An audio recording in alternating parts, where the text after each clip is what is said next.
Hello, everybody. Good afternoon.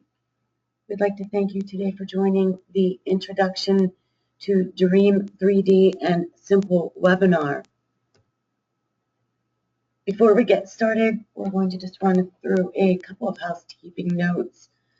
The control panel on the right side of your screen is really how you will navigate today to most effectively communicate with the instructors, with staff. You might want to take a moment to orient yourself with that.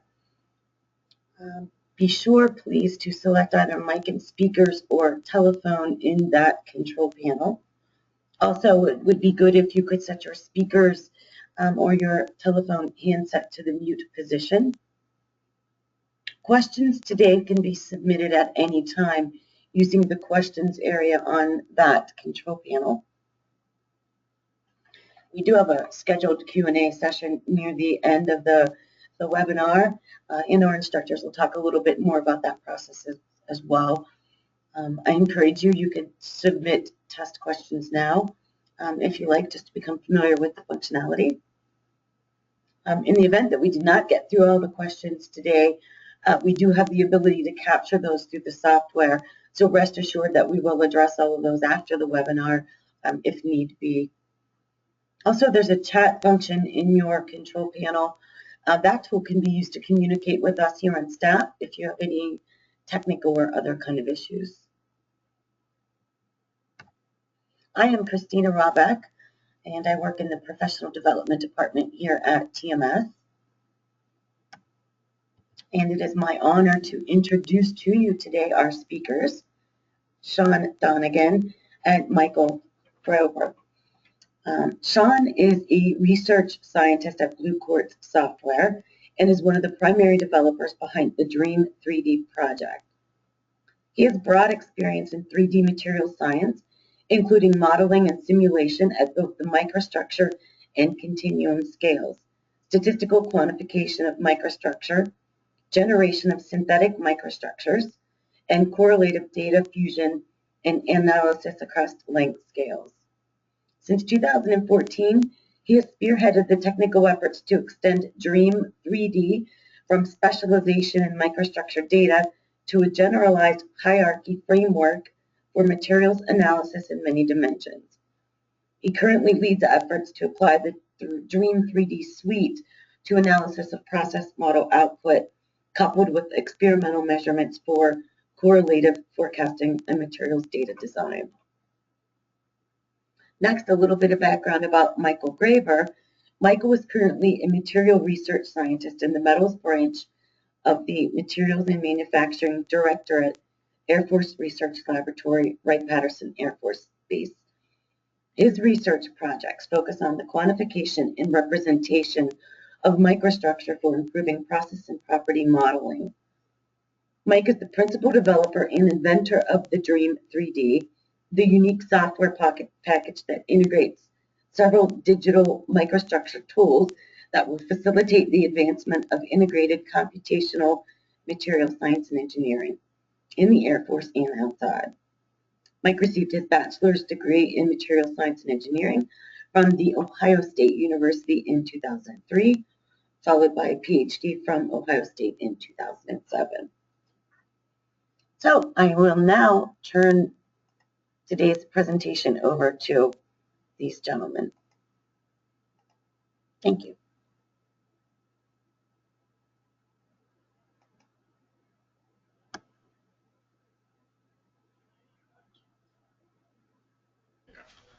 Okay, thank you, Christina. I hope everybody can hear us here. This is Mike Graber, and the way we've broken out this webinar is we're going to give about a hopefully 30-minute overview with slides on the background and capabilities of the Dream 3D software package and the simple data structure, and then we're going to transition when Sean Donegan will come in and do an actual hands-on drive through the software so you can get a feel for kind of how it's laid out and how it's interacted with. As background, this webinar, while useful just to learn about the software package itself, is intended to be sort of the background information leading into a workshop using Dream 3D that is coupled to the 3D Material Science Conference that TMS is putting on this summer in Chicago. So if you're at all interested in that, I highly recommend looking into it, and this will be the background information. So with that, we'll go ahead and get started. Before I click off the title slide, the talk is being given by myself and Sean Donegan, but special thanks to a number of people that have contributed to the tool, both in its vision and its actual implementation. So I won't read all the names, but you can sort of see them there. The outline of the talk today will give you hopefully a pretty brief background on where we came from and how we arrived at SIMPL and Dream 3D as a software infrastructure. Then we'll dive a little deeper into the data structure and file structure that is SIMPL, give some examples of things you can do with Dream 3D, and then sort of wrap up with some ideas of things going forward that are enabled by the software, and give you a little bit of a feel of who's using Dream 3D and SIMPL. Before we move on, in case you're unaware, I'll go ahead and spell out the acronyms here, so hopefully that gives you a feel for what these tools are meant to be. Dream 3D is a digital representation environment for analyzing microstructure in 3D. So that's a suite of tools for really doing microstructure analysis. And SIMPL is a spatial information management protocol library. So that's really the tools underneath that allow you to manage spatial information in a useful way. And we'll really get into both of these in detail in this talk. So first, just giving you the background of where we came from and how we got here. This is sort of a sort of brief timeline. Sort of the beginning effort started in the early 2000s when we were trying to do serial sectioning in a focused ion beam and go after quantifying grain structures in nickel superalloys. And really our intent was to be able to automatically section materials, reconstruct them, and then ultimately extract statistics of the microstructure, things like grain size and texture. When doing that, we did what most people do. We created a bunch of command line tools to be able to do this, and they worked well, but they were, sort of fraught with interaction bugs, and the ability to use them by the community was next to impossible, given their lack of documentation and everything else. So over the next handful of years in the mid to late 2000s, we put a GUI front end on those command line tools, which helped with user interaction, but there was still a fixed workflow. We sort of strung those command line tools in a specific order, and you really could only process your data in one fashion, and it was the same every time, so it was not altogether flexible. However, over the next handful of years past that, we got a large amount of collaboration from mainly academia, but other national labs, where many functions were added to the tool set to quantify new aspects of microstructure that we didn't have available in the first versions. But every time we had to include one of these new functions, it was a very manual interaction, and it took a long time because the way we had designed our data structure did not allow for easy integration. And so it wasn't until just the last few years, in sort of the early to mid 2010s, that we realized we really needed to focus on the data structure, make it much more generic, and we took a lot of the techniques used in the bio community and the computer science community to design that in a more generic way so that we could much more easily have tools interact with each other. And we're going to really go into detail about how we made that happen. But that's sort of the quick walkthrough where we were and what we were trying to do. This started as a grain structure analysis tool, but we think it's evolved to a much more generic tool. While doing all of this development, this is the mindset change that we had to take on as we were developing Dream 3D and then ultimately SIMPL. When we were building Dream 3D, every time someone brought something new to us, we would try to look for commonalities, and we broke that out into something we just generically referred to as the core. And these were functions that many analysis functions utilized, and we wanted them to be open source so that they could be reused. We were trying to be efficient, and it wasn't until in the recent history here in the last couple of years that we realized that actually that core was a tool in and of itself, and that's when SIMPL came to be. And SIMPL is the core, and it's really the foundation that manages all the data on top of which Dream 3D as a set of analysis tools sits on top of. And you can actually imagine, if you're not interested in microstructure, that you could actually build a number of other tool sets on top of this same spatial information management system that we've created with SIMPL. So these things could be very different than microstructure, but they would use a lot of the same data infrastructure and how you manage your spatial data. So that's really, this is the mindset that changed, that we think opened up a pathway forward for really being able to take microstructure analysis and really any spatial data analysis to the next level. So what does that actually look like for Dream 3D? Because we're not interested today in talking about those other possibilities, we're talking about Dream 3D. So pictorially, this is what it looks like. SIMPL sits at the center, kind of as a hub in this hub and spoke system, and SIMPL focuses on managing the data. It brokers the interaction between tools. It manages the digital history of the data, but the tools live themselves in what we call plugins, or you could think of them as apps that ride on top of SIMPL. So in Dream 3D, we have plugins to archive data, quantify data, we can reconstruct, we can segment features, we can pull out statistics, we can create synthetic versions of microstructures with similar statistics, you can mesh your volumes, and you can pass them in and out of simulation applications. We generally speaking don't have simulations inside of Dream 3D, but we can read and write input and output files to a number of simulation tools, and we'll show those as we go.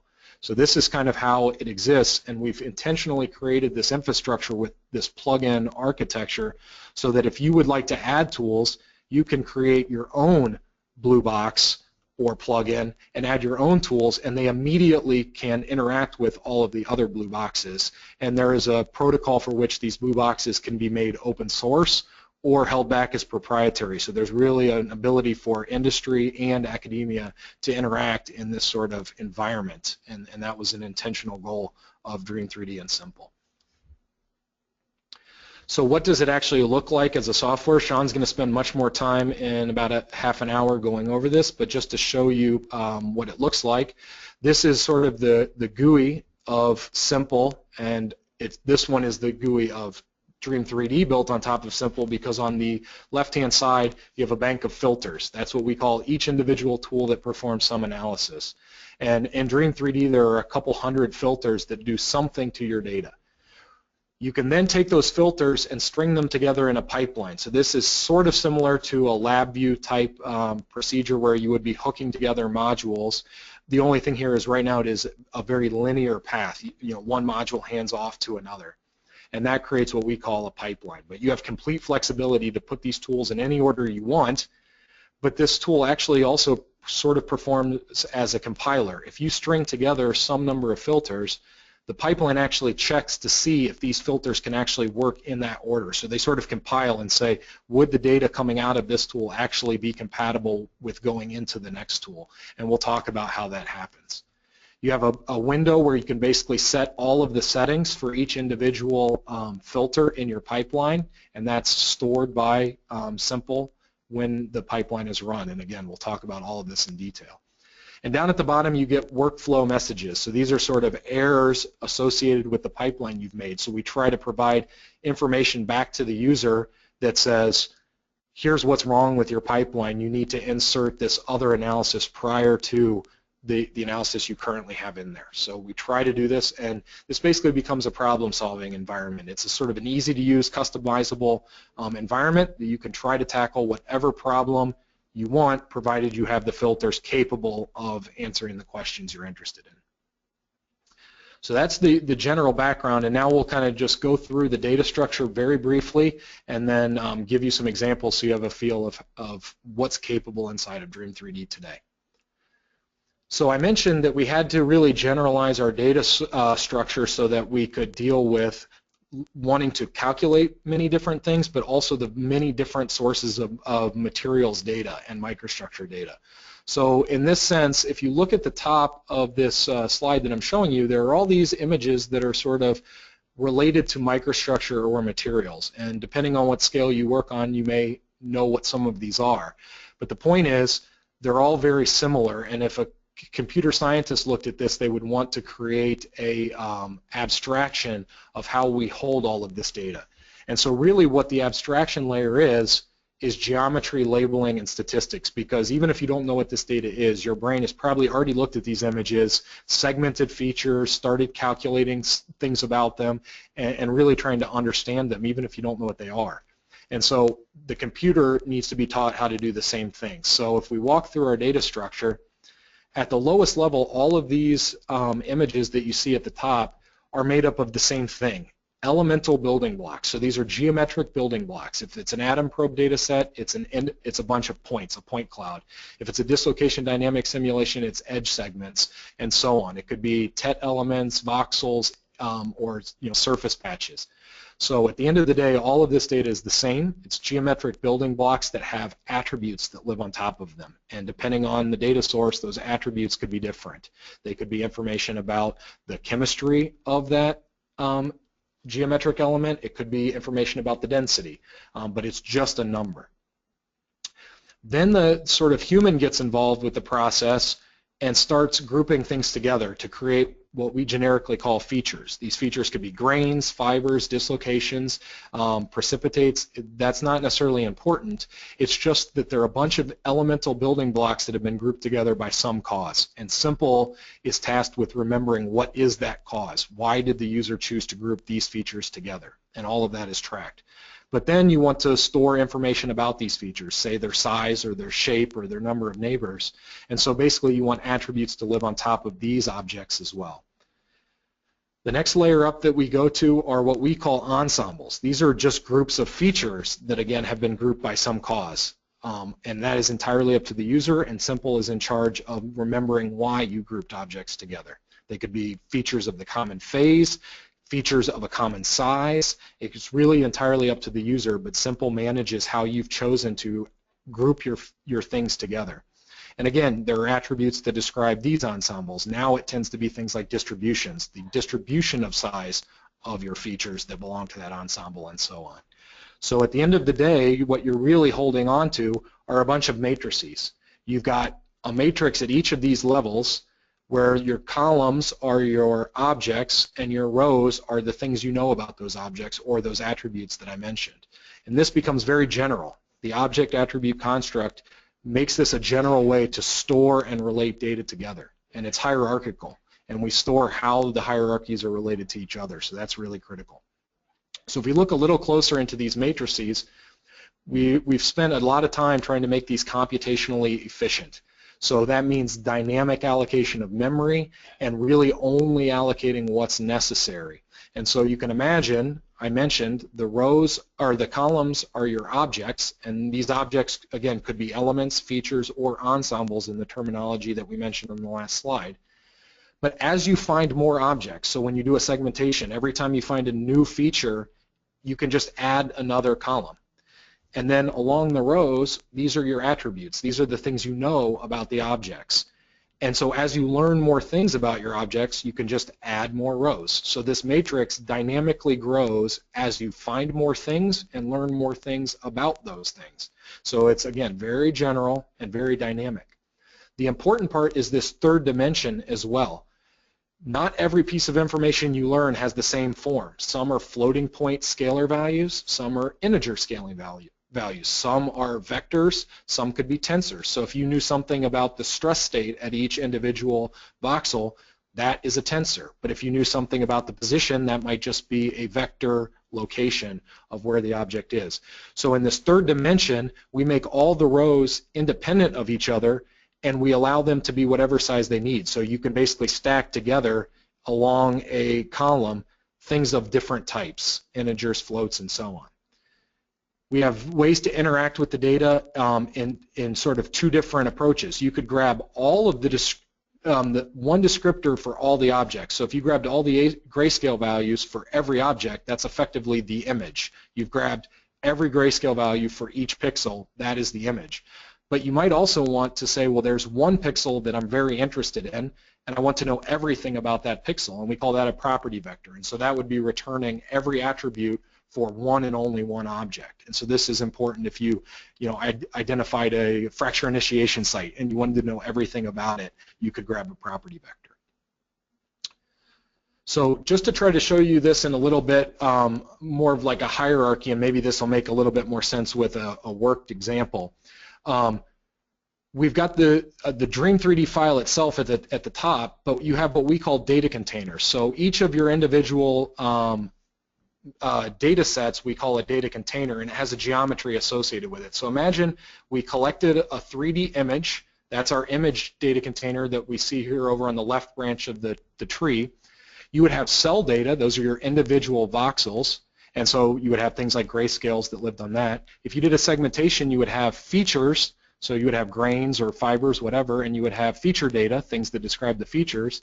And then you could have things that describe your cell data, like I mentioned, the grayscale value. You would also have the ID of the feature the cell belonged to, and so on. So you can see there's a tree structure here. And then if you meshed that image geometry over on the right-hand side, if we did a surface mesh, you would have a triangular data container that is a bunch of triangles that are surface patches that are the interfaces between objects, and you could put data on the faces, you could put data on the vertices, and so on. So hopefully this kind of shows how the tree structure works from ensembles to, from data containers to attribute matrices down into the individual arrays that live in those matrices, and how in one data set you can have both a volume rendering of your data and a surface rendering of your data. The way the tools actually interact with each other is what's really critical for how this works and how we can tell you things about your pipeline.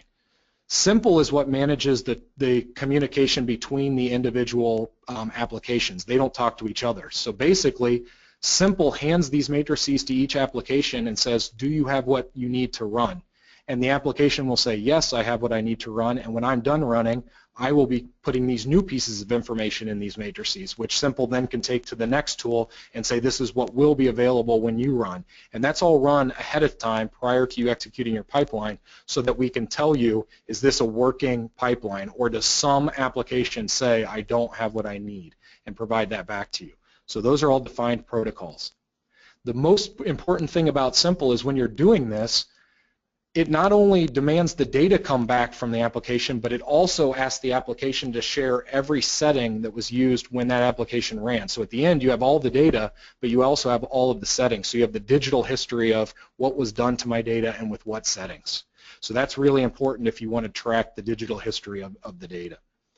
And it's these protocols that allow you to add new applications. As long as you adhere to these protocols, you can add new applications to the program. So just jumping through here so we can show you a couple examples before Sean takes over.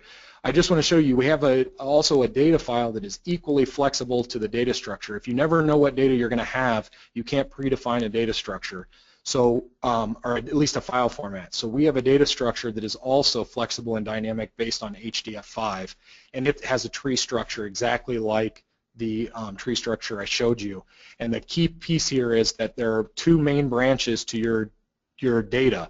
There's the data branch, which holds everything I've been talking about, but there's also the pipeline branch, and that holds the recipe that was done to your data. So when you take your file away from Dream 3D, you not only have the data, you have the recipe in the same file as the data, so it can never be lost, and you'll always know the history of your data, which is, again, really important. So that's the background guts of the data structure itself, and now I'm just going to sort of do a very quick blitz through some of the analyses you can do in Dream 3D. Again, we're going to have a lot of this at the workshop, so I won't tell you details of how we did the analyses, but just try to give you a flavor of the breadth of things that we can do in Dream 3D. So first we can do things like multimodal data and fusion. So this was an example of a data set that was collected at the Air Force where we did serial sectioning and we collected EBSD images and grayscale images on every slice. And the reason for this is EBSD gives you the crystal structures, but it tended to undersize the pores that we were also interested in, and the grayscale did a much better job of finding the pores. So we really wanted to use both pieces of information fused together to find both the pores and the grains. And so we have tools to align data sets, fuse them together, and then apply segmentation routines to different pieces of the data that you have to ultimately get an accurate representation of both types of features you care about. And what that led to was the ability to reconstruct this data set, but then because everything is segmented and labeled, we could calculate the sizes of the grains and start asking questions like, show me only the largest 0.1% of grains and all of the pores, and start to look for correlations between the pores and the large features, as they may be initiation sites for some form of damage. So we have the ability to quickly interrogate that once the data is fused.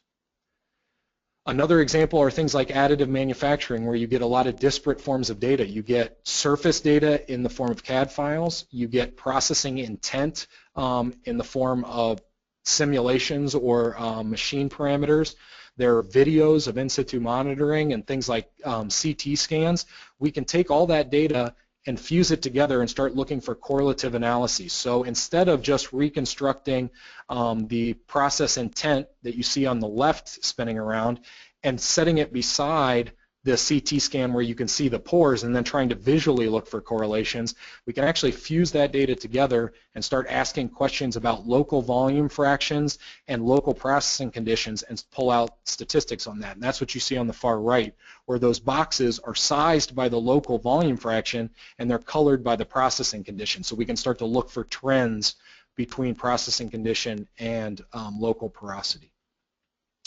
This isn't limited to metallics or even structural materials of any form. You could do this for biological materials. This is work done by Mark DeGraff at Carnegie Mellon, where they were looking at cell structures inside of a plant seed and wanting to segment the individual cells, quantify aspects of their shape, and then define function of those cells given their shape. So we have tools for segmenting features, quantifying shapes, grouping all the features of similar shape together to perform statistics on those, and that was something they were looking at to study the growth of these seeds during germination.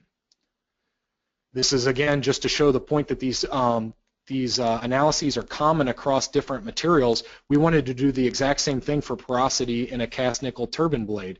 Here you see pores that were segmented out of optical serial sectioning data sets, and there are sort of two classes of pore, the equiaxed spherical gas porosity, but then the much more tortuous shrinkage porosity. And so again, in Dream 3D, we can segment these features, quantify their size and shape, and then group them based on that so that the shrinkage porosity is in one group and the spherical gas porosity is in another group, and you can calculate those statistics separately. So these tools are directly the same tools. They're not written differently. They're the same tools applied to the bio data set on the last slide. We can also do things with time series. So here you're seeing a tomography of a crack growing inside of a sample that was inside of a synchrotron, and we're able to, at different time steps, fuse the CT scans together and call them different time steps. And so now each one of these data arrays in our matrix corresponds to a different time step, and we can look at when was the crack joining, at what time step did the voxel join the crack. We can quantify things like the actual distance of growth of the crack between each step. Rather than projecting it down into 2D, we can do a true 3D growth distance. We have a number of tools for building synthetic microstructures in Dream 3D, so we can build, you can describe your own statistics and do sort of virtual microstructure design. We can build, I'm just showing some examples of things like single-phase materials that are either equiaxed or elongated. We can do two-phase structures with precipitates. You can do bimodal features, so if you had things like a la grains or sort of large features inside of a smaller distribution. You can build things like fiber composites, and all of these are controllable. As you change the statistics, you can build different virtual microstructures. Another example of that are sometimes data-informed synthetic microstructures. There are some experimental techniques where you can get general locations of features like grains and some of their attributes. So you may know where the centroid of a grain is and its relative size, but you never actually get an explicit image of the material. You can read that into our synthetic tools and build sort of representative microstructures that are similar to the data you have. So you're sort of filling in what the data wasn't able to give you. So this is an example of the HEDM technique done at the synchrotron sources. We can do interface analysis, so just this example is you can look at things like curvature. So once you can surface mesh an object, you can calculate curvatures or misorientations. You can store fluxes and other things that are true of the interface on these triangular meshes, and so you can really locate interface properties on the interface elements themselves. We've done things with composites where you can look at, we're now doing serial sectioning through a laminate composite where the red that you're seeing are delaminations between the laminates. We can segment the individual laminates, classify them, and start to correlate the location of the delaminations to the type of laminate they are. So you're sort of using what appeared to be motion in that video that it was just playing to say what type of laminate is it, what is the angle of the fibers relative to the surface, and ultimately you can correlate whether those delaminations are more likely to be next to one type of laminate versus another through looking at like surface area analytics. So what you're going to see in a second is we're now coloring the laminate or the delamination by the type of laminate it's next to, and then you can start to calculate area fractions, and we were able to learn that specific laminates created much more high probability for a delam being next to it.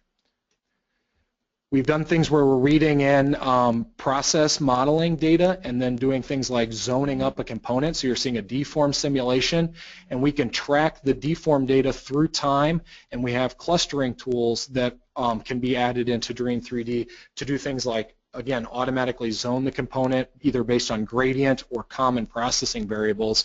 So if you wanted to treat the material as having sort of subdomains, that's doable with these tools. Other examples, I'm going to build this out. Again, this is another example of the synthetic building tools, but then tying it into simulations.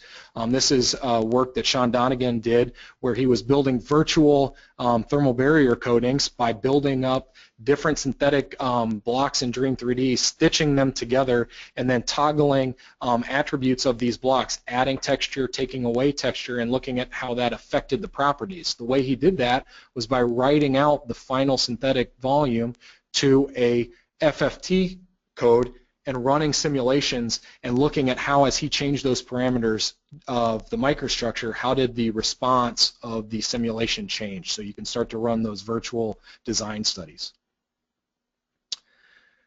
We've done examples of looking at in situ testing of microtension samples and reconstructing them after pulling the samples, serial sectioning them with EBSD, quantifying internal orientation gradients, putting those volumes into FEM simulations, and then comparing the results of the FEM simulation back to the in situ monitored deformation during the test inside of the SEM. So again, you can tie simulation back to experiment and try to validate your results because you've gotten the data back onto a common grid.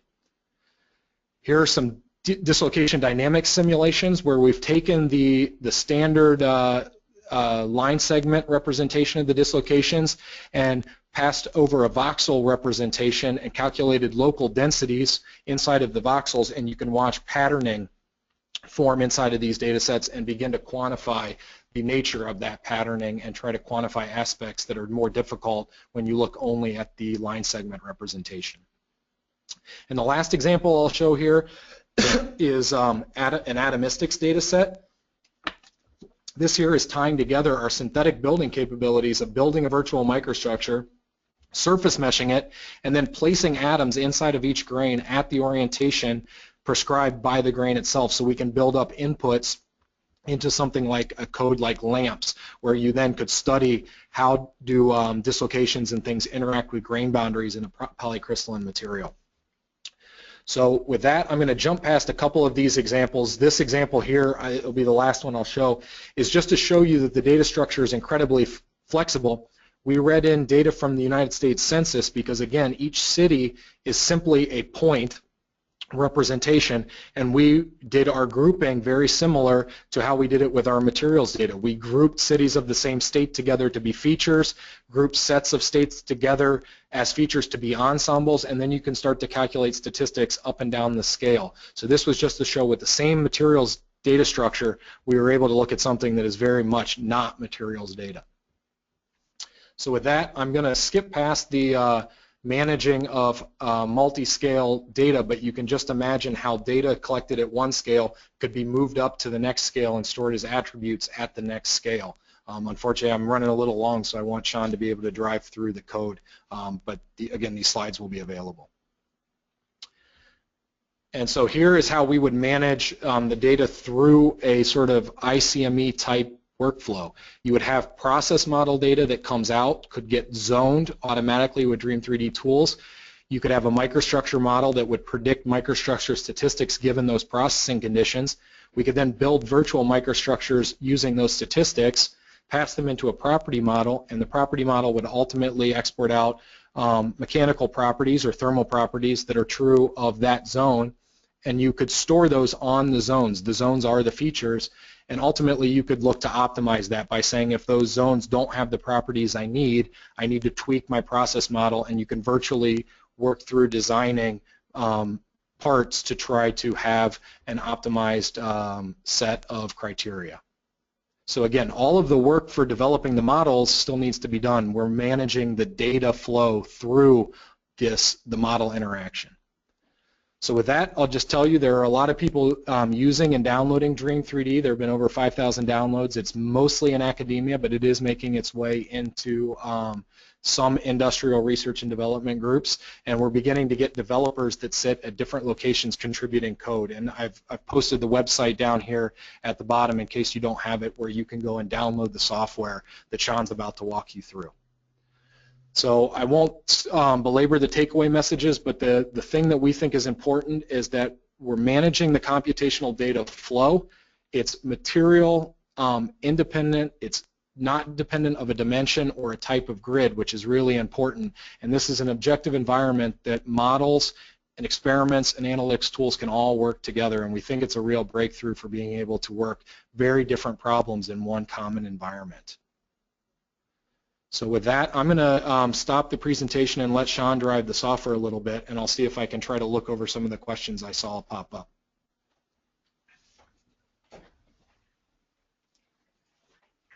All right, so hi everybody, I'm Sean Donegan.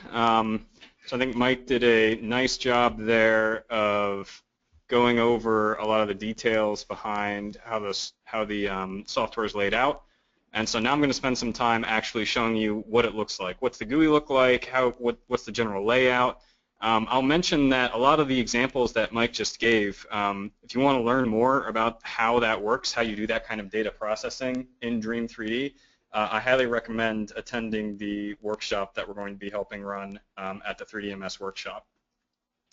So I'm going to go ahead and, first of all, I see that some people have asked questions, so I'm going to make it a little bit bigger so Mike can see it. I'm going to spend about 10 minutes now going over the user interface of Dream3D, and then we'll spend the last 10 minutes or so answering some of the questions that have popped up, and we'll have a more general question and answer period. So hopefully you guys can see my desktop here. What I went ahead and did is I just went and downloaded the software straight from our website. So if you don't quite know where to get that, the software, our website is dream3d.bluequartz.net, and the software can be downloaded from there for whichever operating system. So one thing I'll mention is that we do support Windows, Mac, and Linux. So I've gone ahead and downloaded the Mac version. And so when you download the software, it'll come in a zipped up archive of some sort, and once you unzip that archive, you'll have a folder that has a lot of stuff in it.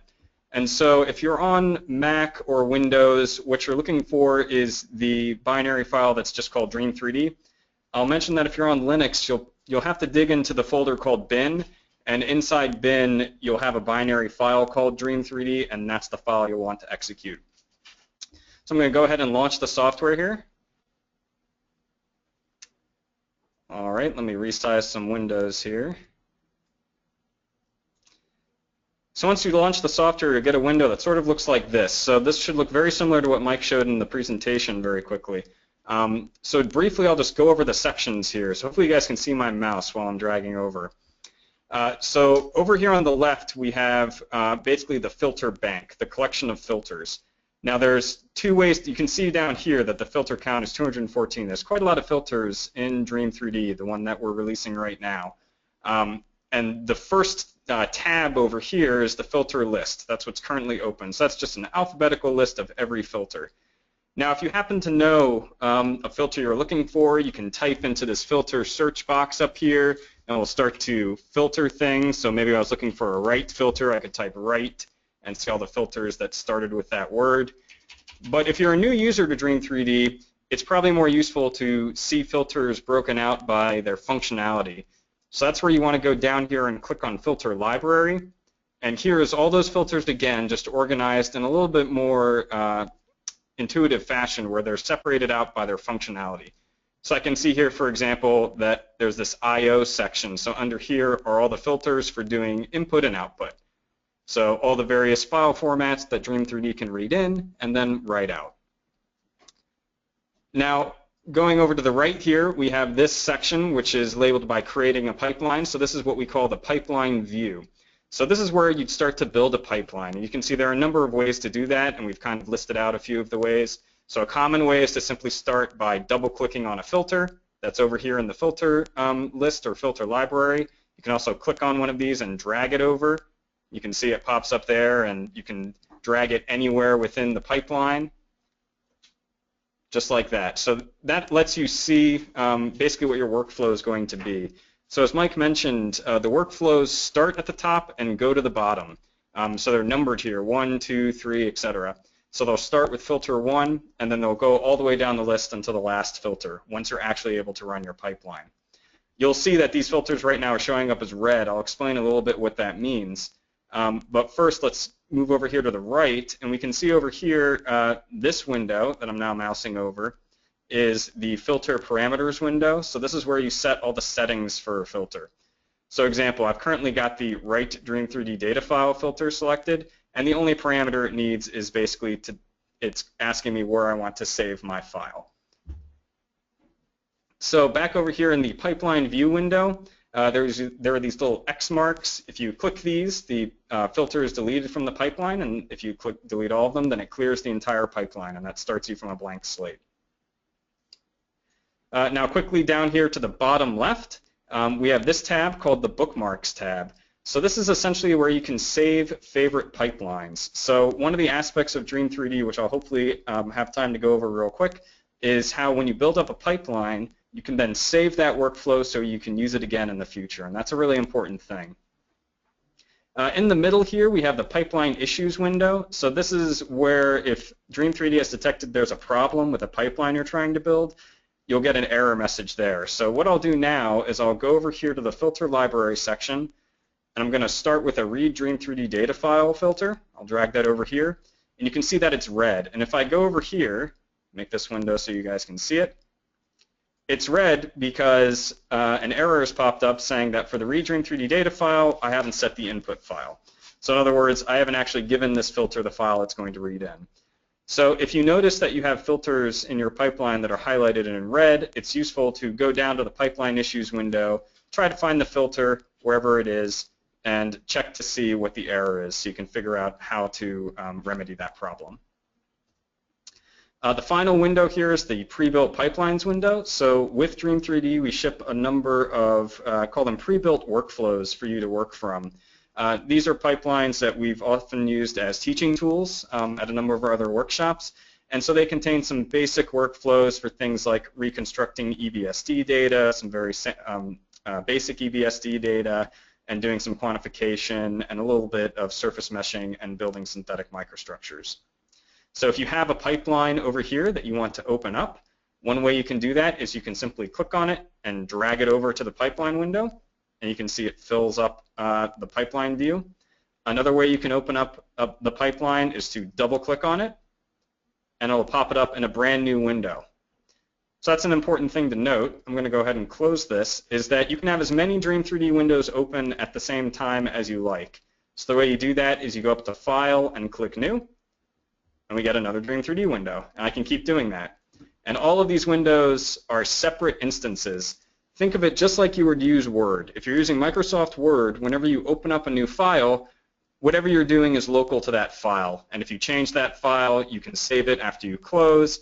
And it's what's called the document model. And that's nice because what that means is that you can have multiple instances of Dream 3D all open at the same time, all running their own workflows at the same time. So if you want to clear a pipeline all at once, a quick way to do that is to right-click on the pipeline view, and you can click Clear Pipeline, and everything goes away.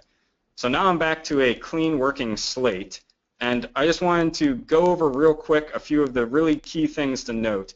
First is the help. So something that we've tried very hard for this recent version of Dream 3D is to make the help manual a little bit better. So you can get to the help manual in a number of ways. The easiest way is by going up to the help menu and clicking on the Dream 3D help option, and that should pull up a completely separate window, which is the help manual. So our help manual goes over things like what is Dream 3D. So this is very similar to the talk we just gave, some of the history explaining what's going on, a more thorough introduction to the data structure, very similar to the talk that Mike just gave. All that information is there. Some basics on how to use the software.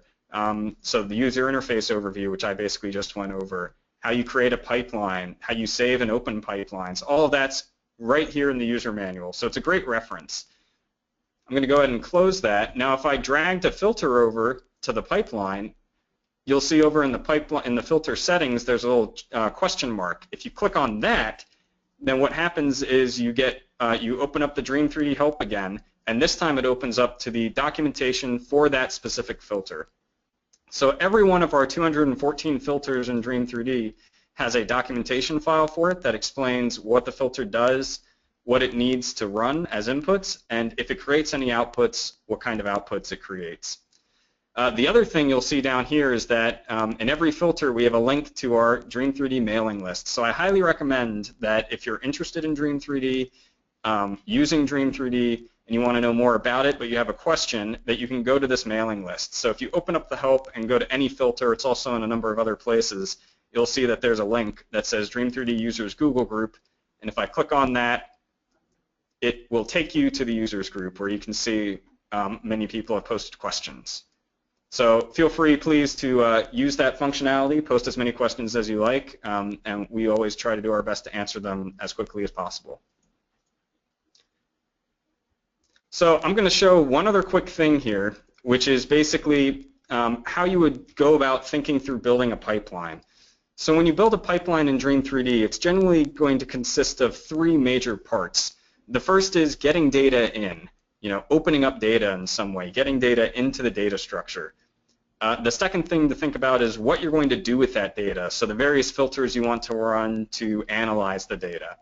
And the final step, of course, is writing out the data in some fashion. So I'm going to do that really quick with a very simple example file. And I'm going to showcase a filter that we recently wrote that should be able to help a lot of people getting data into Dream 3D. And that's this filter called Import ASCII Data. It's underneath the I/O section in the filter library under Input.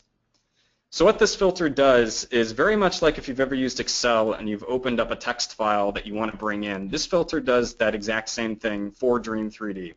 So I'm going to show you the file that I want to read in. I'm going to open it up in a text editor real quick.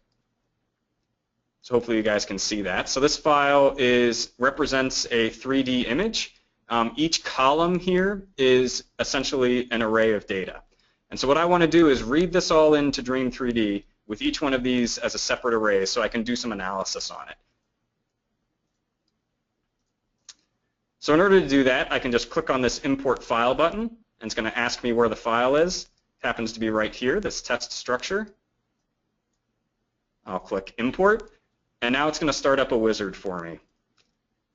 So first you need to choose whether or not your data is delimited by a character or fixed width. So in my case, it's character delimited by spaces. So I click on delimited. Then you need to choose what the delimiter is. So like I just said, it's spaces. And so the cool thing is you can see here you're being shown a preview of what your data looks like, the first 50 lines, I think. So if I click on space, you can see it immediately segments and parses how the file is going to look when I read it in. So this is exactly how I want it to look like. If I clicked on something else, it wouldn't actually do anything. So the only thing that works in this case is spaces. So I'll click Continue. Now I've got to tell Dream 3D basically the shape of my data. So in my case, my data does not have headers. When I opened up the file, you notice there was nothing at the top. So I'm going to click on this and edit headers. And now I need to put in information about each one of these columns. So what this information is essentially just the name of the array. So it just so happens that the first three numbers here are Euler angles. So I'm going to type in real quick phi1, phi, and phi2. The next three numbers are x, y, z coordinates. The next number is a grain ID. And the last number is a phase ID. Now, I just happen to know that because that's what this file format is. Of course, your file, if you're reading in a different file, will probably have different things for the columns. So I'll click OK, and now everything looks hunky-dory. All the red went away. The other important thing to note here is this bit, the tuple dimensions. So I happen to know that this data is a three-dimensional image. So it's figured out, the import here is figured out that my file has 32,000 lines in it. I know it actually is 32 cubed, 32 by 32 by 32, which is also that number, 32,768. One final thing you're able to do here is to essentially say what kind of data it is. So the first three columns here, you can see there's this data type, and it says double. So that's double point precision, which might be a little too precise for you. I know, for example, that these first three rows should actually be floats. So I can click on them and change that to floats. Something else you can do is you can see these three are just integers, but I actually don't even want to import them. So I can click on this button, which is Do Not Import Column. And now it will just completely skip that data. The final two sets here are just numbers. They're just integers. So I'm going to change their representation to a 32-bit integer, int32. And that's it. I'm now done. Now you'll see that it's still red, and the reason it's still red is because it says my attribute matrix is empty. So like Mike was talking about before, all of our data is stored in attribute matrices, and I've not actually given this filter an attribute matrix yet, which means I have to create one. Now if you didn't know if that was possible, what you might do is go over to the filter list and start typing in something like attribute matrix to see if we have any filters that do anything for you. And sure enough, we have a filter called create attribute matrix. So I'm going to drag that over and put that above the import ASCII data filter. Now I happen to know that you can choose the type of attribute matrix. I'm not going to go into any detail here. I'll just show you that I'm going to make the attribute matrix with the dimensions that I want it to have. In this case, 32 cubed, which is the size of that file that I was going to read in. Now this filter is also red, and you can see down here, well, now it's asking that it wants me to give it a data container.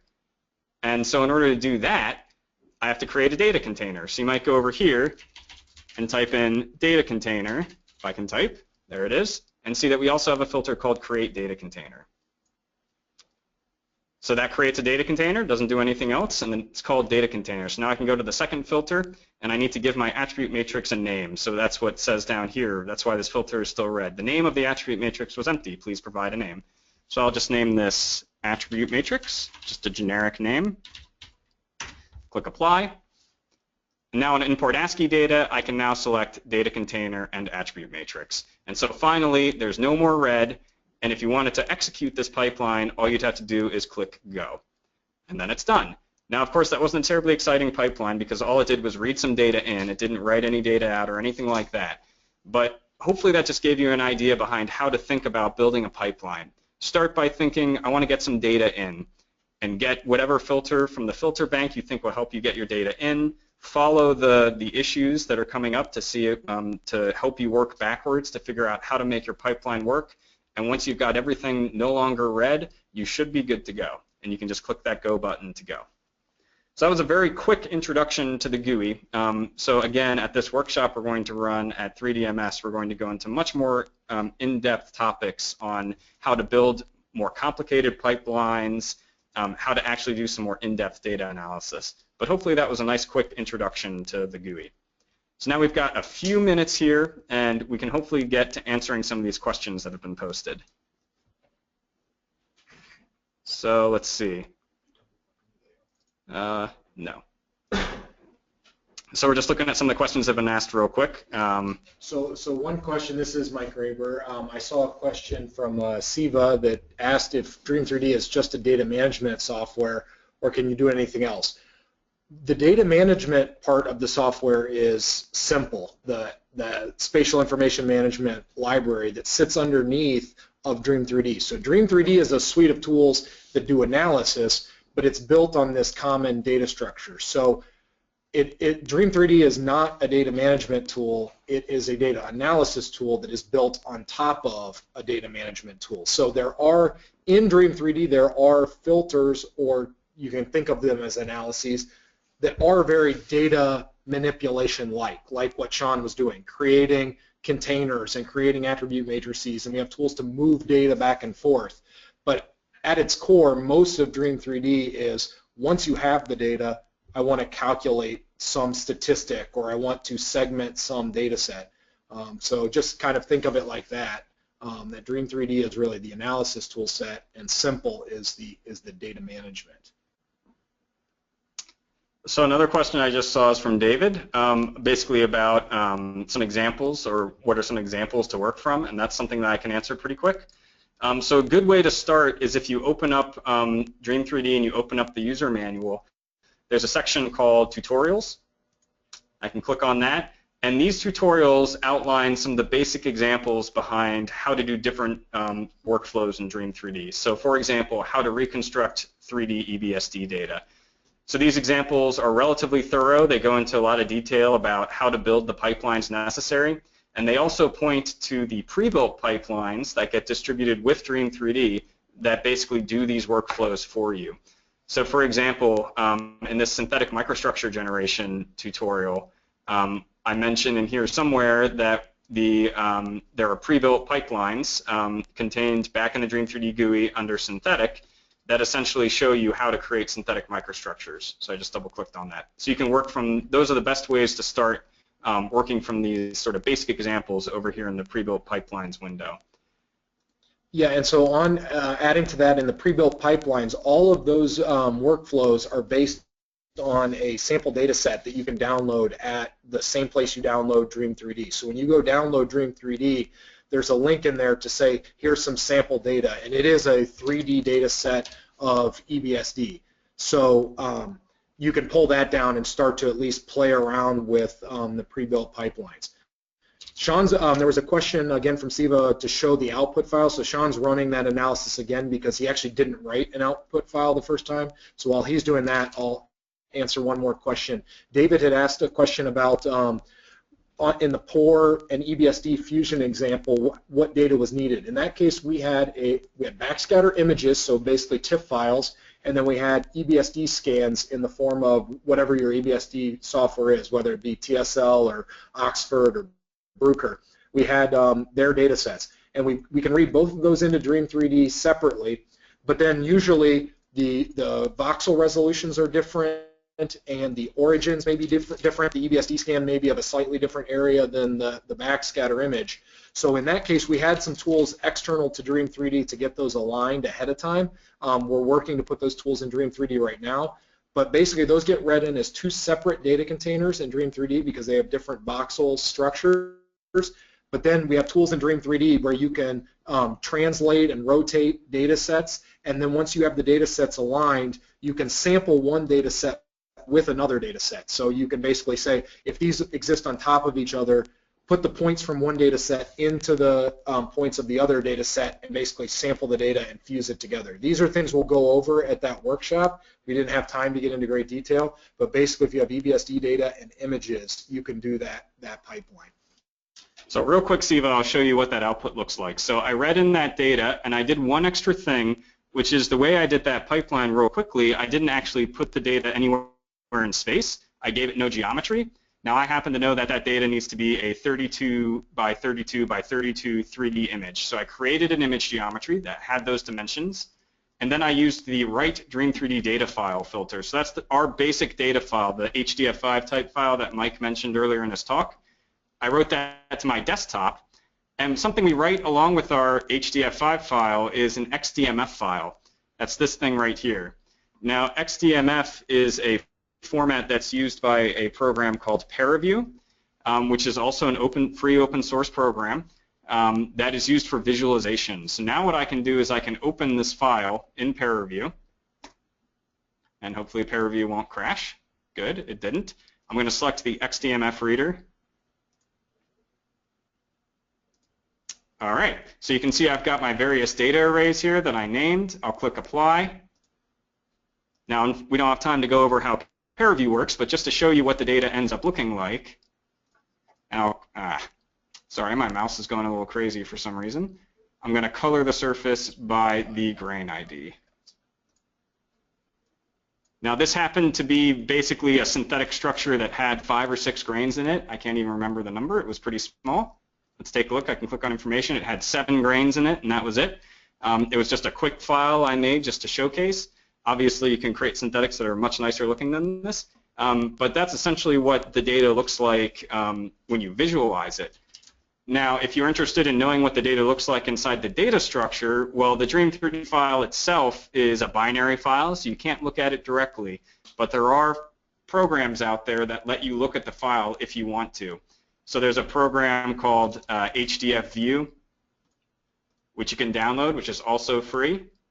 And just to give you an idea, I won't go over exactly what's going on here, but just so you have some context, if I could actually use my mouse. Click on that guy and get this guy over here. So I've opened up HDFU. I can drag the Dream3D file into HDFU, and now you can see that entire data structure that we talked about. So we have the set of data containers. In there we have our one data container. We have our geometry definition for that data container, and we have the one attribute matrix. And inside that one attribute matrix, we have all of our data. So phi1 or phi, big phi, the middle phi for this example, and you can see we've got it's 32 columns by 32 rows by 32 slices. Yeah, so generally speaking, you're not looking at the data that's in the Dream3D file. If you want to visualize it, ParaView is our visualization tool, and we'll go over that in detail at the workshop. We couldn't do that here, but that's the tool that we use. And again, if you post on the Dream3D message board, there are people that can help you with ParaView questions as well. But that you are able to get in and manipulate the Dream3D data file if you have this tool, HDFView. One other thing to point out, just in case it seemed like a little bit obtuse and a little bit of work to create this data container and attribute matrix for the example Sean gave you, that's because the data he had was completely unknown. It was from an unknown source, at least as far as Dream3D was concerned. The tools that read specific data formats, like read a TIFF image or read an EBSD scan, those tools that exist in Dream3D know because it's a TIFF file or because it's an EBSD scan, it already knows what form it has, and it knows how to parse those files out. So you typically won't be creating a data container and an attribute matrix. The tool will do that itself. So we give you complete flexibility to do it yourself if you want to, if you have your own data format. But if you're using sort of standard data formats that we know how to read, those tools are already there for you. So hopefully you're getting a sense for you can really do anything to your data in Dream3D, or you can sort of stay in a very small area and use sort of well-defined pipelines that do just one thing. And that's kind of the point, is that we want people to be able to really go anywhere with their data, all within one environment. And yes, to answer your question, Siva, you do need ParaView to do any visualization of the actual data, but as Sean mentioned, it's free. If you just go to paraview.org, you can download it.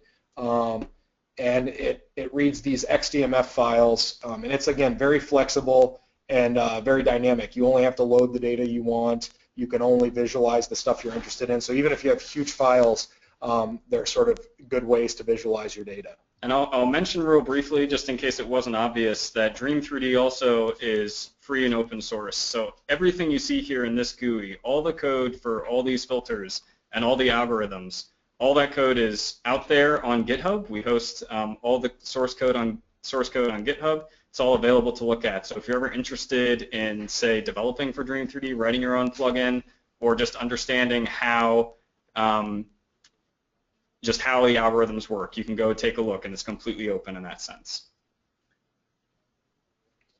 So I think we've addressed the questions that have popped up so far, and we're about 7 minutes over. But if anybody wants to ask any sort of last-minute questions here, we're happy to hang on the line for a few more minutes to answer those. Otherwise, thanks for attending, and hopefully it was helpful. And Sean and myself are happy to answer emails, but the best way to ask questions about Dream 3D, again, is that Google users group, because there's a community now starting to answer those questions, and hopefully you can educate each other. All right. Well, thank you very much, Sean. Thank you, Mike. This has been a great webinar. On behalf of TMS, we'd like to thank all of you for attending. As mentioned, additional information can be obtained on the website if you're interested in attending the workshop or the course. And by all means, feel free to contact the TMS staff or Mike or Sean. So thanks again to everybody. The recording of today's webinar will be available as well on the website. So if you missed something, you want to go back and catch it again, by all means, go ahead and seek that out.